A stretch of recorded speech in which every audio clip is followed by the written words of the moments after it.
Okay, first question. When did you start playing soccer? I was about 7 years old. Were you in like a formal team setting, or was it just... I was in a small soccer club in the town of Deva in Romania, so it's a very small second division club team. Gotcha. And then you played in the Olympics, right? Or on the Olympic team, something like that? It was, the World Cup. Okay, that's so cool. How did that happen? Well, just being part of the club and working with the youth teams and all that, I was selected, and came a time where we just moved up. How old were you? I was 18 years old. So, that's awesome. Yeah. Well, know that. I didn't play much, but being part of that's important at a younger age. So. Yeah, totally.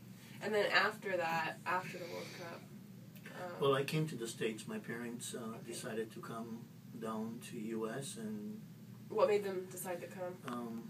My father had like a political thing that wanted to come in, and then he decided to stay. He didn't want to go back. Okay. So then we came with the whole family. And did you continue playing when you got here, or?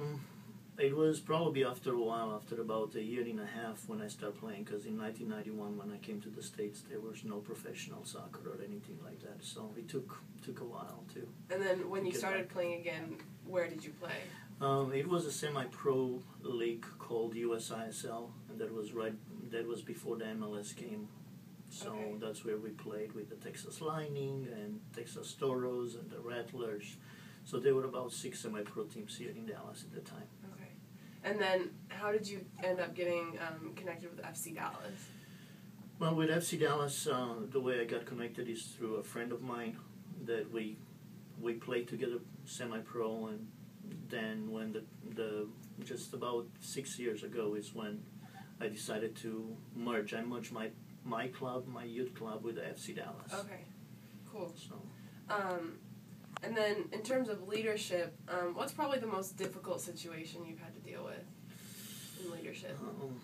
Just letting coaches go. I think it's really hard when you build a few years with them and then just finally decide to go apart. I mean, that's very tough. And the next thing is telling little kids they are not good enough to play. I think that's really hard, because you're looking at strong teams and not all of them can be able to compete at the level. Right. How have you had to do that often? Every year. That's so hard. And then on the other side of that, what's your favorite part about being a coach? I think the most exciting thing is being able to be an influence on a young child and teaching him discipline and values, life learning lessons. I think that's the most fun part out of it.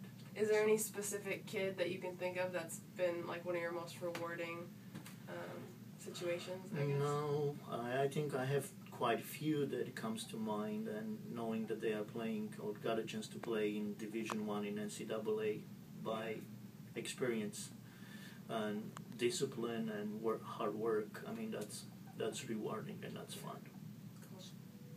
And then last question, if you could say one thing to someone who's about to start their first coaching job, what would you say to them? Depends on which level.